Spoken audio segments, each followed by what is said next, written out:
Disney is facing a lawsuit over the use of Peter Cushing's likeness in Rogue One.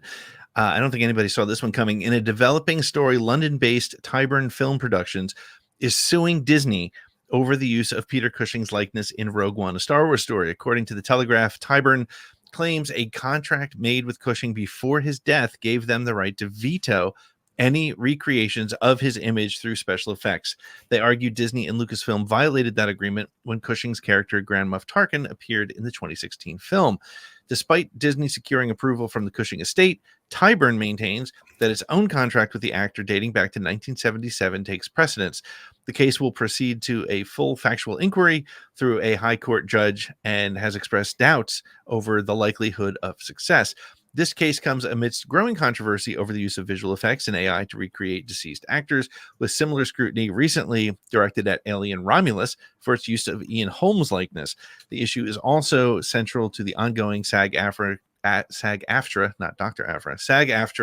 negotiations, as the ethics of this practice continue to be debated across Hollywood.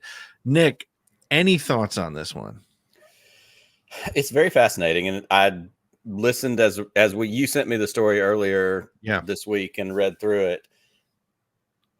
It feels like what they said. It seems unlikely that there's going to get a whole lot out of this, but it's also interesting to think Peter Cushing was giving his likeness to somebody else in the 70s. That's a very now thing to do, because we have hologram Tupacs that show up, or we have whatever the thing is. But to have had that foresight feels a little fishy. Of course, I don't know all the details, but it does also bring up something that we have faced certainly several times in the Star Wars world, because we have not only Peter Cushing in Rogue One, but we have Carrie Fisher at the end. We know her family was involved.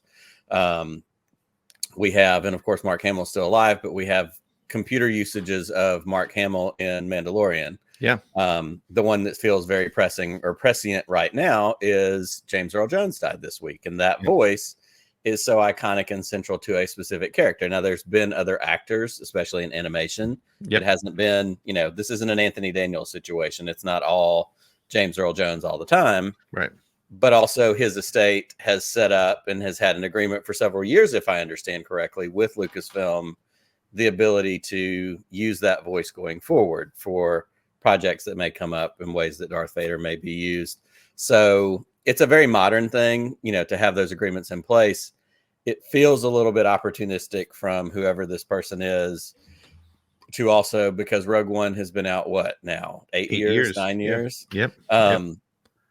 So I don't know. I can't speak to all the facts because I don't have all of them, but reading it and just kind of giving it the smell test, as it were, something feels a little stinky in this one. But it definitely raises the questions, because I think you look at, the whole Mark Hamill situation. Obviously, Mark Hamill's still alive and on set and doing it, being actively a part of those recreations. But it just, it raises a bigger question, not just for Star Wars, but for the industry. And honestly, I don't know how I feel about, I used to be like, this is great, the technology is there, let's use it.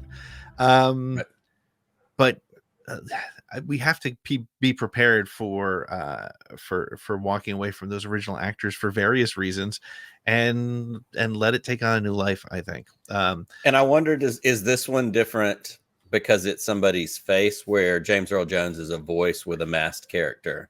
Does that have, is that a different way we approach this? Because, they could go in and make a whole new Carrie Fisher, Princess Leia movie, make it digital, and that feels like, but if we're doing that, I see what you're saying, and I don't really have the words to articulate it properly. I feel like a voice is different than a face likeness. We're passing off a computer. And I think it's different if the actor's alive, right? Like, so Robert Downey Jr. Being de-aged in the Iron Man movies, or the active movies. Part of the project. Mark Hamill, same thing. But again, if the permission is given by the estate, I guess you gotta run with it. So.